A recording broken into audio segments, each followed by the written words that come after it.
Assalamualaikum sahabat Cementil, cerita menarik tentang Islam yang legendaris. Hari ini saya akan menceritakan kisah pesawat Indonesia yang nekat melintas di atas Ka'bah dan diserang ular raksasa. Namun sebelumnya, saya sarankan untuk menuliskan sholawat untuk Nabi Muhammad, agar kelak sholawat ini bisa menjadi saksi untuk mendapat syafaat di akhirat. Like dan subscribe ke channel ini, sangat membantu menyebar dakwah Islam, dan semoga menjadi amal jariah. Kapten Darmawan, seorang pilot senior yang sudah puluhan tahun mengudara, memeriksa rute penerbangan menuju Jeddah dan menyadari bahwa rute baru yang ditetapkan oleh navigator pemula ternyata melintasi area terlarang di atas Ka'bah. Namun ia tetap memutuskan untuk meneruskan penerbangan karena tekanan jadwal yang begitu ketat. Di ruang briefing sebelum keberangkatan, kopilot bernama Rahmat memperingatkan Kapten Darmawan bahwa melintasi wilayah suci bisa menimbulkan konsekuensi spiritual. Tetapi kata-katanya diabaikan dengan alasan bahwa mereka sudah terlambat untuk mengurus perubahan jalur.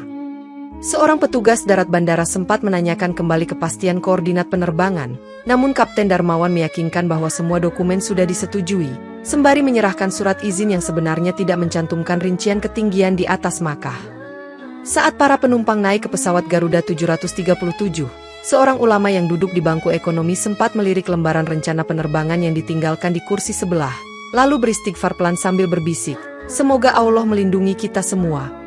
Pramugari bernama Salsabila membantu penumpang menempatkan bagasi di kompartemen, sambil merasakan kegelisahan aneh yang sulit dijelaskan, meski ia berusaha menepisnya dengan senyuman ramah.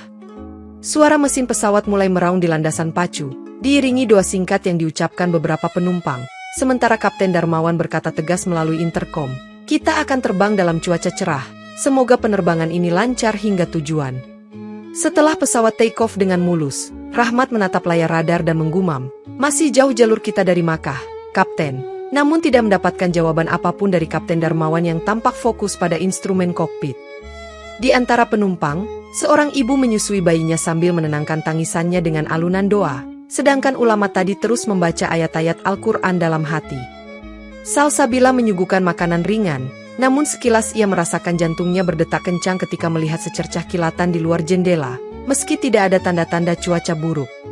Dalam kabin yang perlahan hening, langkah awal menuju sebuah petualangan misterius pun dimulai, tanpa banyak yang menyadari bahwa mereka baru saja memasuki jalur larangan yang bisa membawa musibah besar. Pesawat memasuki wilayah udara yang relatif sepi, namun tiba-tiba instrumen komunikasi menangkap suara mendesir aneh dari frekuensi tak dikenal, membuat Rahmat merinding saat ia mencoba menyesuaikan gelombang radio. "Ada apa, Rahmat?" tanya Kapten Darmawan sambil menatap layar radar yang masih menunjukkan kondisi langit cerah. Tetapi Rahmat hanya bisa menggeleng karena sinyal misterius itu tiba-tiba menghilang. Salsabila, yang saat itu tengah mempersiapkan minuman di gali belakang, merasa seolah-olah mendengar bisikan halus di telinganya yang berkata, "Jangan teruskan." Namun ketika ia menoleh, tidak ada siapa-siapa di sekitarnya. Udara di dalam pesawat mendadak menjadi dingin, memaksa beberapa penumpang untuk merapatkan jaket, sementara ulama di kursi ekonomi terlihat semakin khusyuk berzikir. "Sebaiknya kita cek laporan cuaca lagi, Kapten," kata Rahmat dengan nada cemas. Tetapi Kapten Darmawan bersikeras bahwa tidak ada pertanda badai menurut data satelit yang didapat sebelumnya. Seorang penumpang berwajah lelah menyadari bahwa layar hiburan di depannya tiba-tiba menampilkan gambar Ka'bah dalam semburat gelap. Lalu gambarnya berganti kosong hanya dalam hitungan detik, seolah-olah ada gangguan sistem. Di sisi lain kabin, suara tangisan bayi semakin keras, memancing perhatian pramugari. Namun ketika Salsabila mendatangi tempat itu, bayi tersebut justru tertidur lelap seperti tidak pernah menangis sebelumnya. Suara desis yang terputus-putus kembali muncul di speaker internal pesawat, seakan menembus sistem komunikasi, dan beberapa penumpang mulai gelisah karena mendengar desisan itu mirip dengan suara ular. Kapten Darmawan mencoba menekan tombol interkom untuk menenangkan penumpang, namun suaranya sendiri seakan teredam, dan ia hanya sempat berkata, "Harap tenang," sebelum interferensi mengambil alih frekuensi. Dalam keganjilan yang terus memuncak, suasana kabin dirundung kecemasan mendalam, bagaikan peringatan awal bahwa perjalanan ini akan memasuki babak yang kian berat dan menakutkan. Di tengah langit yang perlahan meredup, meskipun seharusnya masih siang, bayangan hitam melintas sekejap di sisi jendela kokpit, membuat Rahmat berteriak, "Apa itu, Kapten?" sambil menunjuk ke arah depan. Kapten Darmawan memicingkan mata dan melihat siluet mengerikan menyerupai sosok melata berukuran besar. Namun sosok itu langsung lenyap di balik awan sebelum bisa dikenali lebih jelas. "Astagfirullah, saya melihat ekornya," ujar Rahmat dengan suara bergetar. Sedangkan Kapten Darmawan berusaha menenangkan diri dan meyakini mungkin hanya ilusi akibat tekanan pekerjaan. Salsabila yang kebetulan berada di area kokpit untuk mengantar kopi, sontak menjatuhkan gelas saat mendengar percakapan mereka, lalu berbisik, "Ya Allah, lindungilah kami dari bahaya ini." Di kabin penumpang, beberapa orang mengeluh merasakan guncangan aneh, padahal indikator turbulensi tidak menyala, sehingga menambah suasana mencekam karena tidak diketahui apa penyebabnya. Seorang pemuda bernama Faris memaksa menengok ke jendela darurat, dan tiba-tiba ia memeki ketakutan saat melihat bentuk gelap melintas di sisi pesawat, lalu berteriak, "Ada sesuatu di luar sana." Penumpang lain yang penasaran ikut melihat keluar jendela, namun hanya kilatan cahaya samar yang tertangkap, membuat banyak orang merasakan bulu kuduk mereka meremang tanpa bisa menjelaskan alasannya. Dalam hati, ulama yang duduk di bangku ekonomi terus beristighfar, mengingatkan dirinya bahwa hanya kepada Allah tempat meminta perlindungan. Lalu ia mulai melantunkan ayat-ayat suci Al-Quran dengan suara lirih namun menenangkan. Di balik seluruh kekalutan itu, alat pengukur ketinggian tiba-tiba berputar tidak stabil, menandakan bahwa pesawat berada dalam kondisi yang kian rawan, memaksa Kapten Darmawan melakukan koreksi manual. Sementara itu, bayangan raksasa itu kembali menampakkan dirinya sekilas di luar jendela sebelah kiri, menandakan seakan-akan ada makhluk besar yang tengah mengikuti pesawat dalam diam, menunggu saat yang tepat untuk memperlihatkan wujud aslinya. Gemuruh menggelegar terdengar dari sayap kiri pesawat, diiringi jeritan beberapa penumpang yang menyaksikan tubuh pesawat berguncang keras seperti ditabrak sesuatu, membuat masker oksigen bergantung secara tiba-tiba. Kapten Darmawan segera menyalakan lampu peringatan sabuk pengaman dan menginstruksikan penumpang untuk tetap duduk, namun kepanikan tak terhindarkan saat guncangan kembali menerjang.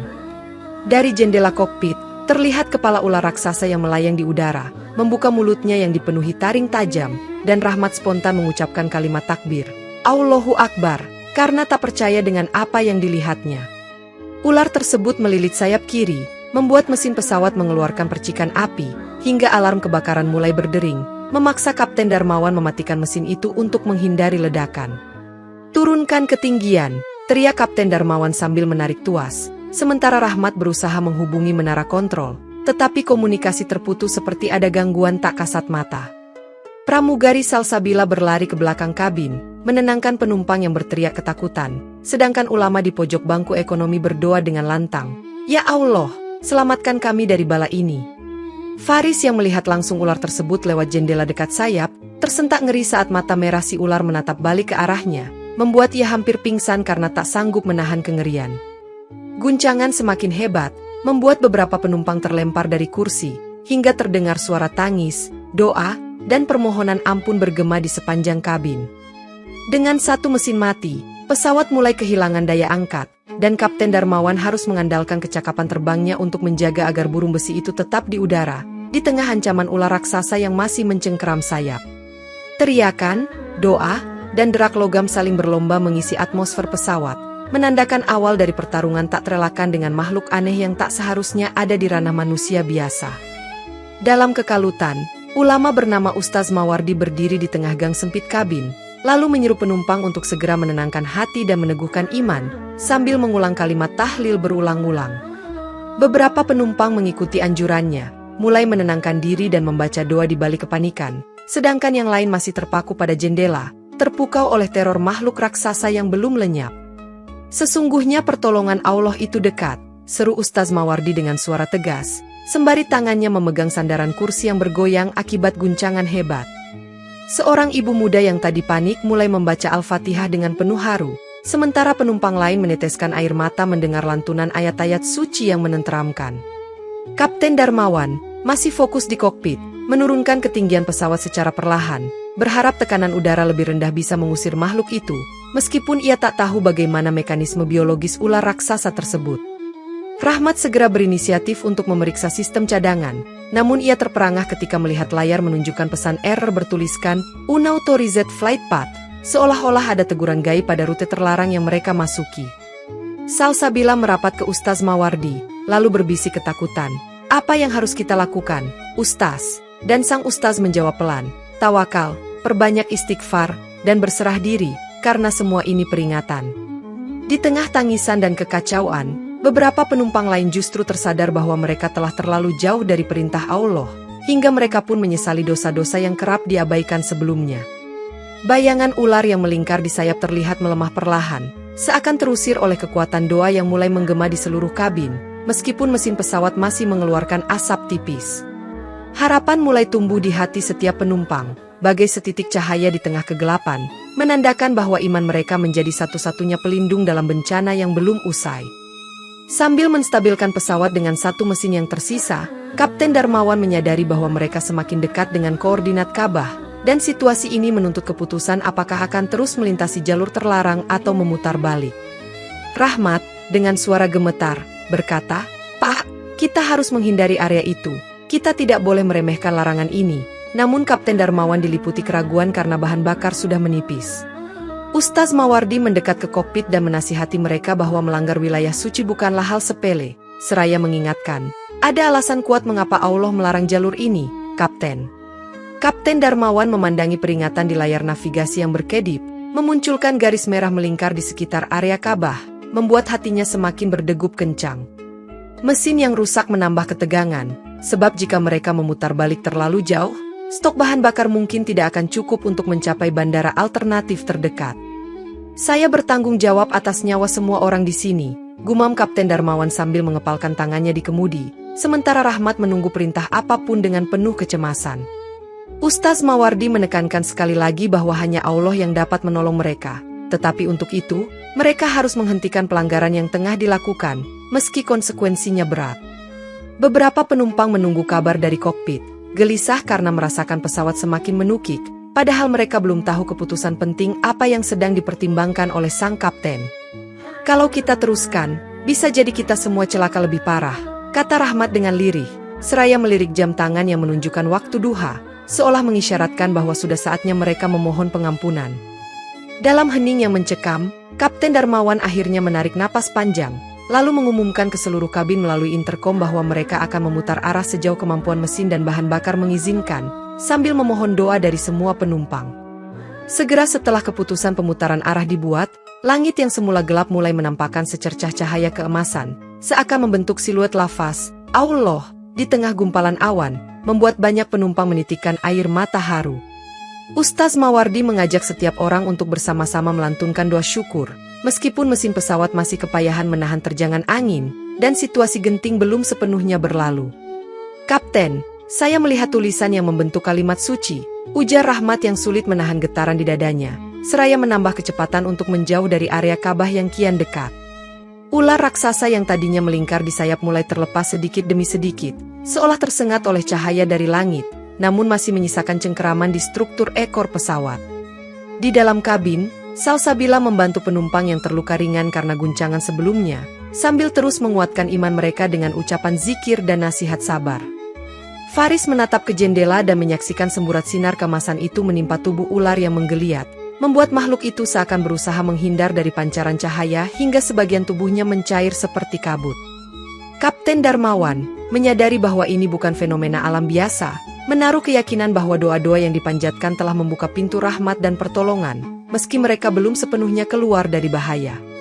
"Lihatlah, Kapten," seru Rahmat, "mesin kita tetap panas, tapi tampaknya tidak meledak meski indikator suhu sudah merah, dan hal itu semakin meyakinkan semua orang akan adanya keajaiban."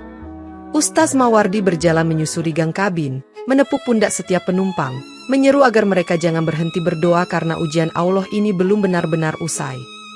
Dalam puncak ketegangan yang berangsur mereda, penampakan cahaya di langit menjelma harapan baru, meski kapten harus segera mencari solusi pendaratan darurat sebelum mesin benar-benar tak berfungsi. Dengan tekad yang bulat, Kapten Darmawan memutar haluan pesawat menjauhi zona terlarang di sekitar Ka'bah, walau hal itu berarti menantang badai samping yang tercatat di peta cuaca sebagai area turbulensi tinggi. Rahmat mendukung keputusan tersebut, seraya berujar, "Semoga Allah meridau langkah kita, Pak," dan segera menurunkan hidung pesawat untuk mencari ketinggian aman di lapisan udara yang lebih rendah. Ular raksasa yang tadinya hampir merobek badan pesawat kini bergelantung lemah di sayap kiri, namun masih menyisakan ancaman karena sebagian tubuhnya menjulur menutupi roda pendarat. "Kita harus bersiap untuk pendaratan darurat kapanpun," kata Kapten Darmawan kepada seluruh awak kabin melalui interkom, sambil menahan detak jantung yang berdegup keras. Ustaz Mawardi kembali menyeru penumpang agar tidak putus asa, mengingatkan tentang kisah-kisah Nabi yang diselamatkan Allah dalam situasi mustahil, dan memohon agar semua orang tetap istiqomah. Salsabila memeriksa sabuk pengaman penumpang, memastikan tidak ada yang terlepas, sementara penumpang lain mulai membagikan air mineral satu sama lain, menunjukkan kebersamaan yang tumbuh di tengah bencana. Kilat menyambar di luar, menandakan bahwa mereka memasuki area awan cumulonimbus, dan getaran hebat pesawat memicu kepanikan baru yang membuat beberapa penumpang menjerit. "Pertahankan ketinggian ini," teriak Kapten Darmawan kepada Rahmat, sambil berusaha mengendalikan kemudi yang terasa berat karena beban tambahan dari ular tersebut. Dari balik awan gelap, sekali lagi sinar keemasan tampak menembus kabut tebal, seakan menuntun pesawat agar bisa menemukan jalan keluar dari badai, meneguhkan keyakinan semua orang yang menyaksikannya. Dalam pergulatan yang kian menegangkan, keyakinan mereka terhadap pertolongan Allah menjadi satu-satunya pijakan kokoh, sementara mesin pesawat terus menjerit menahan tekanan gravitasi dan cuaca buruk.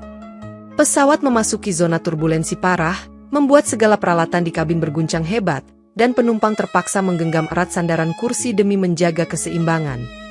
Ustaz Mawardi berdiri di lorong kabin, berpegangan pada pegangan kursi sambil terus melafalkan doa, mendorong orang-orang agar tidak berhenti mengingat Allah meski situasi tampak kian mencekam.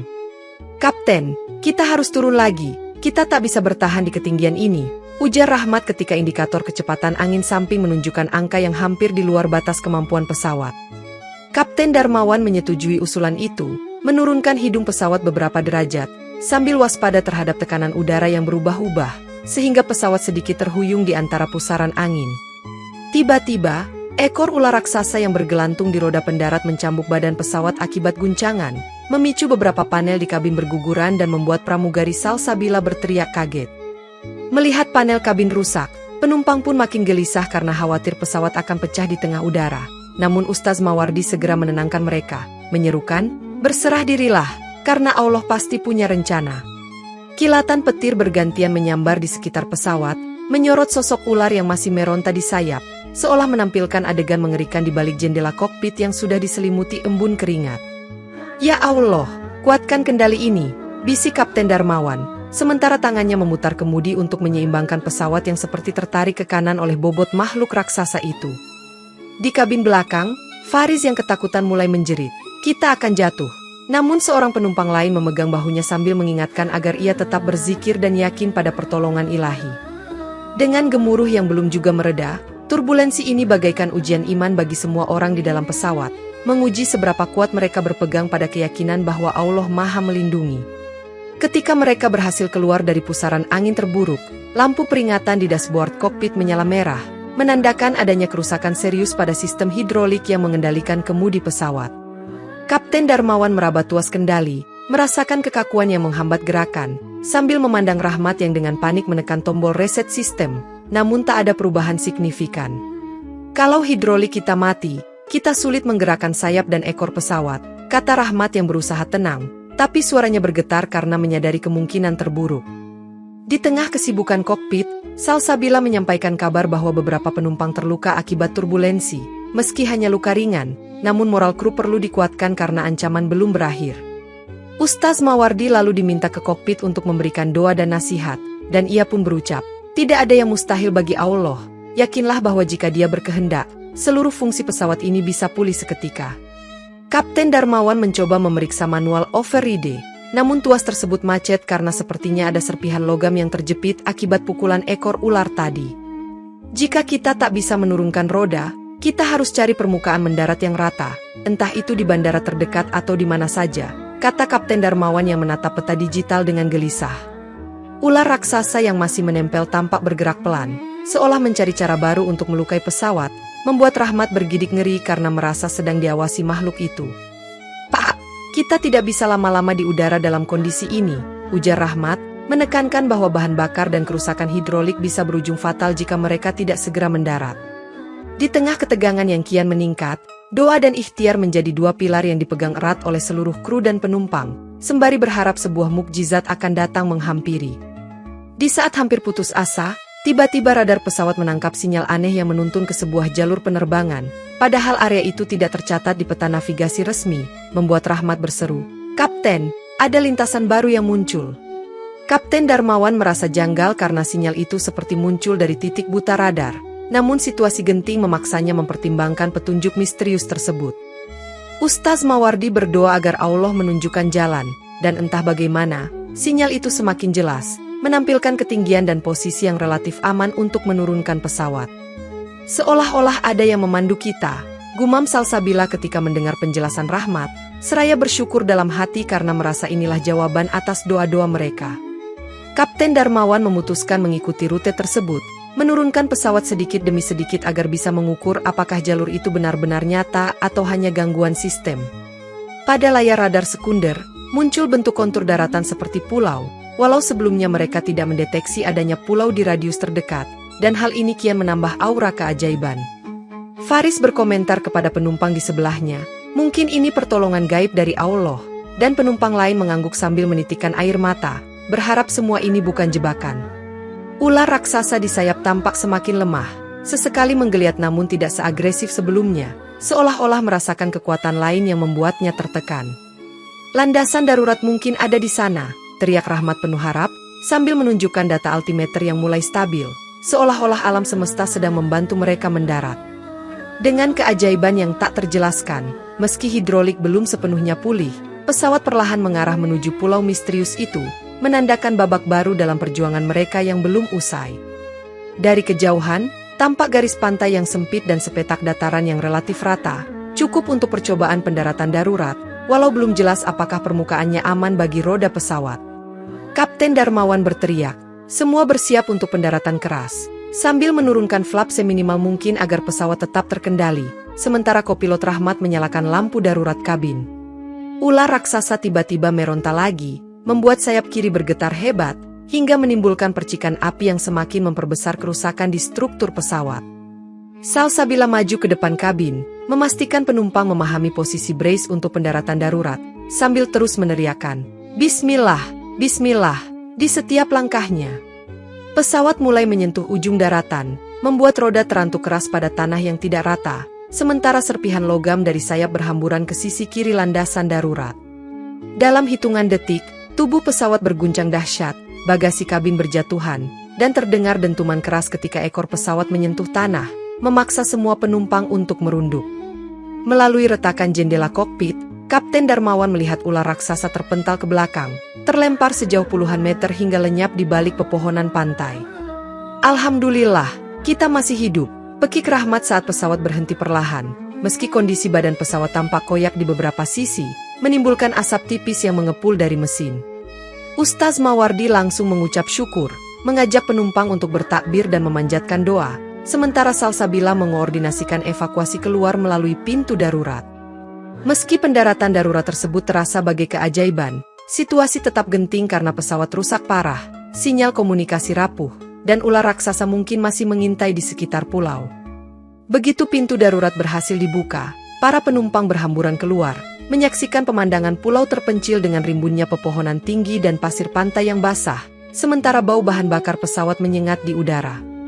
Ustaz Mawardi mengarahkan semua orang agar berkumpul di satu titik, kemudian memimpin zikir bersama untuk menenangkan hati, sambil menunggu keputusan kapten terkait langkah selanjutnya. Faris dan beberapa pria muda lain melakukan pemeriksaan cepat di sekitar pantai, menemukan sisa ekor ular yang tergeletak di semak-semak, namun makhluk itu sudah tidak bernyawa atau mungkin menghilang entah kemana. "Subhanallah, lihatlah ukurannya," ujar Faris sambil menahan mual, karena meski hanya potongan ekor, diameternya sebesar batang pohon, menegaskan betapa menakutkannya ancaman tadi. Kapten Darmawan dan Rahmat tetap di dekat pesawat untuk mencoba memulihkan sistem komunikasi, meski baterai darurat sudah hampir habis, dan sinyal ponsel nihil di pulau asing ini. Salsabila memeriksa kondisi para penumpang yang luka, memberikan perban dan obat sederhana, sementara Ustaz Mawardi menenangkan mereka dengan ayat-ayat penyembuh yang dibacakan lembut. Sambil mengumpulkan kesadaran, seorang penumpang lansia menitikan air mata dan berkata, "Kalau bukan karena campur tangan Allah, mungkin kita sudah binasa," membuat orang-orang lain mengangguk penuh rasa syukur. Pulau itu sendiri terlihat sunyi, namun ada jejak setapak seolah pernah dihuni manusia, membuat rasa penasaran timbul di benak beberapa penumpang yang terpikir mencari bantuan. Kapten Darmawan akhirnya mengumumkan bahwa semua orang harus bekerja sama, membentuk tim kecil untuk menjelajahi pulau dan tim lain untuk menjaga pesawat, karena mereka tak tahu bahaya apa yang masih mengintai. Dalam suasana yang masih diwarnai trauma, para penumpang dan kru berusaha saling menguatkan, menggantungkan harapan pada pertolongan Allah, dan bertekad agar tidak berpisah jauh satu sama lain di pulau yang belum terpetakan ini.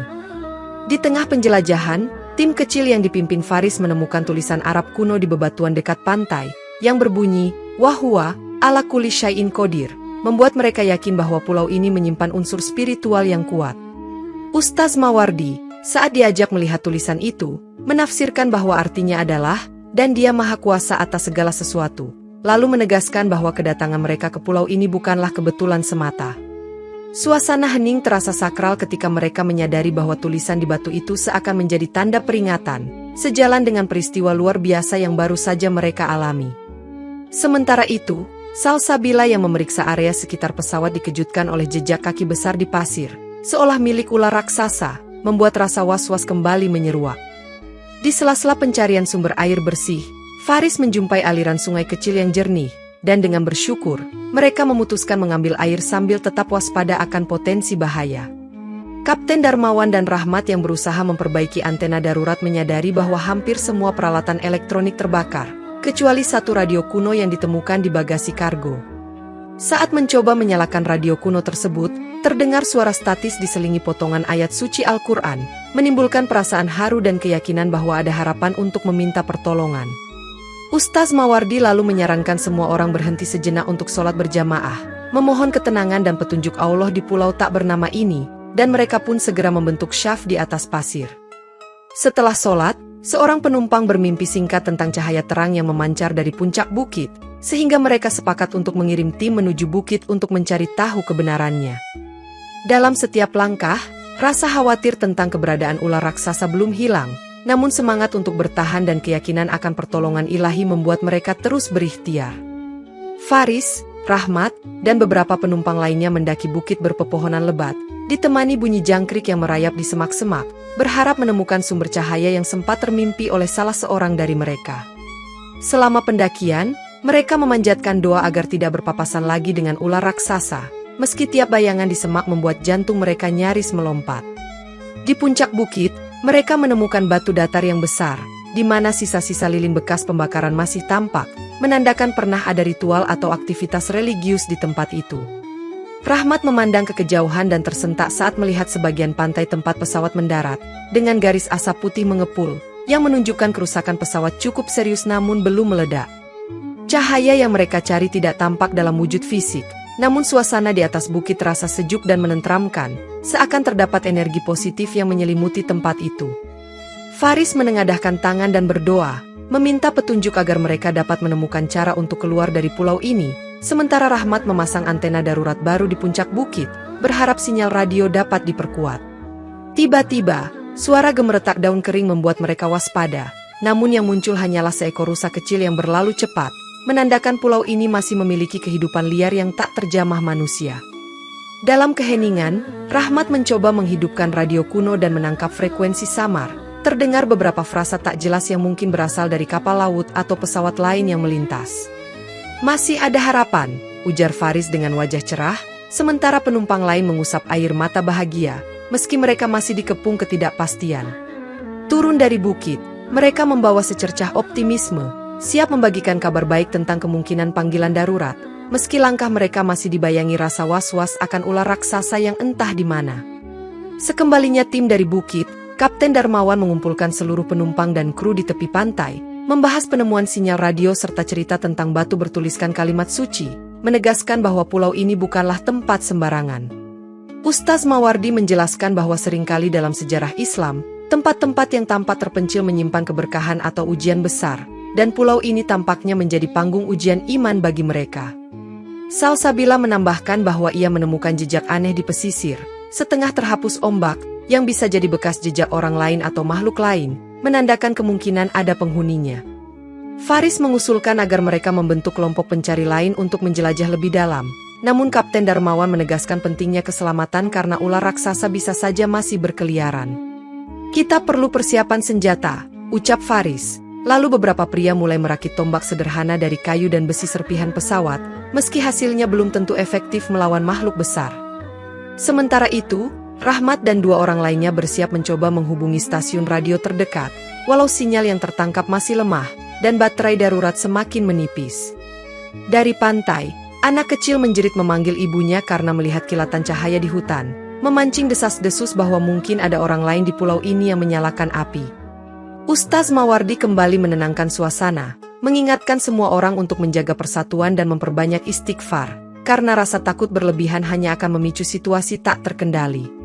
Kapten Darmawan memerintahkan agar mereka membangun tempat berlindung sementara, menggunakan tenda darurat yang diselamatkan dari bagasi pesawat, serta menyiapkan penjagaan malam untuk mengawasi gerak-gerik di sekitar pantai. Dalam kegelapan senja, pulau ini kian memancarkan aura misteri, menuntut semua pihak untuk merapatkan barisan, sebab mereka sadar bahwa ujian belum sepenuhnya usai, dan bahaya bisa datang kapan saja.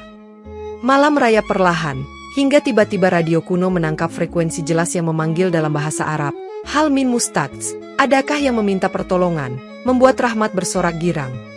Kapten Darmawan segera merespons panggilan tersebut dalam bahasa Inggris campur Arab, menjelaskan situasi mereka yang mengalami kecelakaan pesawat di pulau misterius, namun jawaban yang diterima hanya potongan ayat suci Al-Quran. Ustaz Mawardi mendengarkan dengan hikmat, menyadari bahwa ayat itu adalah surah Al-Insyirah yang menegaskan, sesungguhnya bersama kesulitan pasti ada kemudahan, sehingga menambah tekad mereka untuk tetap bersabar. Sementara itu, tim penjaga pantai melaporkan adanya cahaya bergerak di tengah laut, seperti lampu kapal atau sinyal suar, menandakan kemungkinan adanya pertolongan yang berlayar mendekat. Mendengar kabar tersebut, Kapten Darmawan mengarahkan beberapa penumpang membuat sinyal api besar di pantai, berharap kapal tersebut benar-benar tim penyelamat dan bukan ancaman lain.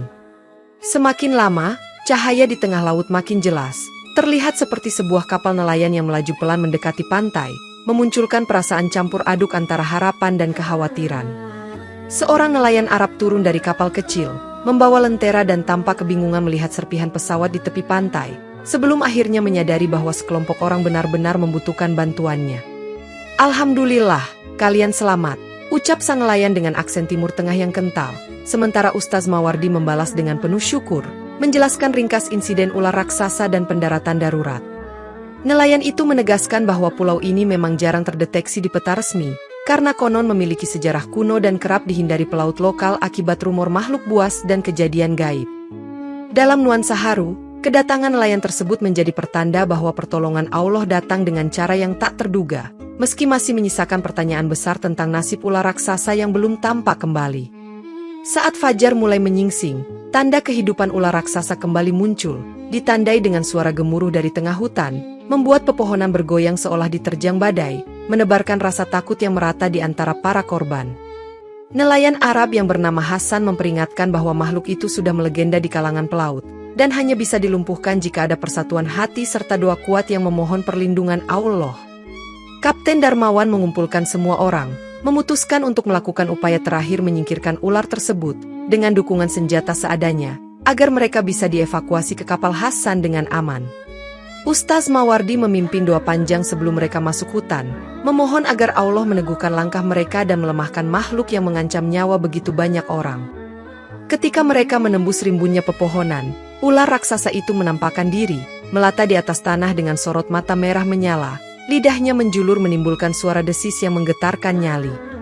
Faris melempar tombak kayu yang sudah diikat logam, namun tombak itu patah di kulit keras ular tersebut, membuat semua orang sadar betapa sulitnya menaklukkan makhluk ini dengan senjata biasa.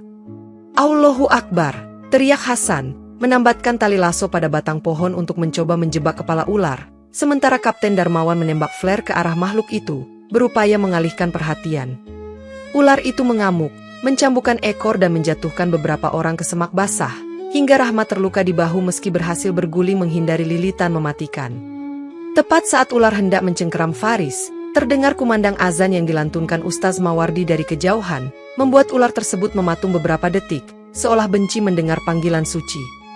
Di momen singkat itu, Hasan dan beberapa pria berhasil mengencangkan lasso di leher sang ular, lalu mengarahkan ujungnya ke lubang jurang kecil, membuat makhluk itu terpelanting dan lenyap dalam dentuman keras, seolah dikubur bersama kegelapan hutan. Setelah ular itu jatuh ke jurang, bumi seakan bergetar, menyebabkan retakan tanah di beberapa sisi, dan ombak pantai pun membesar seperti tanda bencana alam yang segera datang. Hasan berteriak, "Kita harus pergi sekarang, pulau ini tidak stabil lagi, karena menurut legenda, Kemusnahan ular raksasa sering diikuti dengan perubahan dramatis pada wilayah tempat ia berdiam. Para penumpang dan kru segera berlari kembali ke pantai, mengangkut barang-barang penting dan menolong mereka yang terluka, sementara getaran tanah makin kuat, menebar kepanikan. Salsabila menuntun seorang penumpang lansia yang nyaris jatuh ke celah retakan, sambil terus mengucapkan hamdalah karena mereka masih diberi kekuatan untuk bergerak. Kapten Darmawan memastikan semua orang sudah naik ke kapal Hasan, dibantu oleh Rahmat yang menahan rasa sakit di bahunya, sementara Ustaz Mawardi terus berdoa agar pulau ini tidak menelan siapapun. Begitu semua orang telah menjejaki dek kapal, mereka melihat daratan tempat pesawat mendarat mulai amblas perlahan ke dalam air, bagai disedot oleh pusaran bumi, meninggalkan asap dan gelembung. Pesawat yang teronggok di pantai pun terlihat terbelah dua, tenggelam bersama pasir dan pepohonan, menegaskan bahwa tidak ada yang tersisa selain kenangan menegangkan di pulau itu. Hasan segera menyalakan mesin kapal dan berlayar menjauh, sambil menatap pemandangan pulau yang perlahan hilang dalam hempasan gelombang, membuat semua orang tertegun dalam diam. Astagfirullah, betapa besar kuasa Allah, ujar Kapten Darmawan, menyadari bahwa mereka diselamatkan tepat pada waktunya, menunjukkan kasih sayang Allah bagi hamba-hamba yang bertobat. Dalam keharuan dan rasa syukur, mereka melihat dari kejauhan bagaimana pulau itu akhirnya lenyap di bawah permukaan laut, seolah tak pernah ada, meninggalkan bekas luka sekaligus hikmah yang mendalam. Kapal Hasan mengantarkan semua korban selamat ke pelabuhan terdekat di wilayah pesisir Arab Saudi, disambut petugas setempat yang terkejut mendengar kisah mereka tentang ular raksasa dan pulau yang tenggelam. Kapten Darmawan, meski masih diliputi trauma, segera melaporkan insiden tersebut kepada pihak berwenang dan menerima interogasi panjang. Namun ia bersumpah akan menyampaikan pesan penting tentang larangan melintasi wilayah suci Ka'bah. Seiring waktu, media internasional pun memberitakan kejadian ini, memunculkan tanggapan pro dan kontra, sementara para ulama terkemuka menyimpulkan bahwa insiden tersebut adalah bentuk teguran ilahi terhadap pelanggaran aturan Allah. Maskapai Garuda mengadakan konferensi pers, menyatakan permintaan maaf dan berjanji untuk meningkatkan prosedur penerbangan agar menghormati zona larangan, serta menanggung seluruh biaya perawatan medis penumpang. Ustaz Mawardi kembali ke Indonesia, diundang ke berbagai masjid untuk menceritakan pengalaman mereka yang penuh mukjizat, mengingatkan umat bahwa Allah Maha Kuasa atas segala sesuatu. Rahmat menjalani perawatan bahu yang cedera, lalu memutuskan untuk lebih mendalami agama setelah menyaksikan betapa tipisnya pembatas antara hidup dan mati saat menerbangkan pesawat di jalur terlarang. Faris, yang awalnya hanya seorang pemuda biasa, menjadi penggerak dakwah di kalangan anak muda, menggunakan kisah nyata ini sebagai contoh betapa berartinya ketaatan pada perintah dan larangan Allah. Salsabila pun berhenti dari profesinya sebagai pramugari, memilih untuk fokus mendidik anak-anak di kampung halamannya, menceritakan kepada mereka tentang kekuasaan Allah dan pentingnya doa dalam keadaan sesulit apapun. Kapten Darmawan, setelah masa pemulihan mental, menulis buku berjudul Langit Haram, Peringatan di Atas Ka'bah, berisi kronik detail peristiwa menegangkan yang mereka alami, sekaligus refleksi iman yang menyertainya. Akhirnya, kisah menakjubkan ini menjadi pelajaran berharga bagi semua pihak, menegaskan bahwa di balik setiap ketentuan Allah selalu ada maksud dan hikmah mendalam, menumbuhkan kesadaran bahwa ketaatan pada aturan agama adalah perlindungan terbaik bagi seluruh makhluk.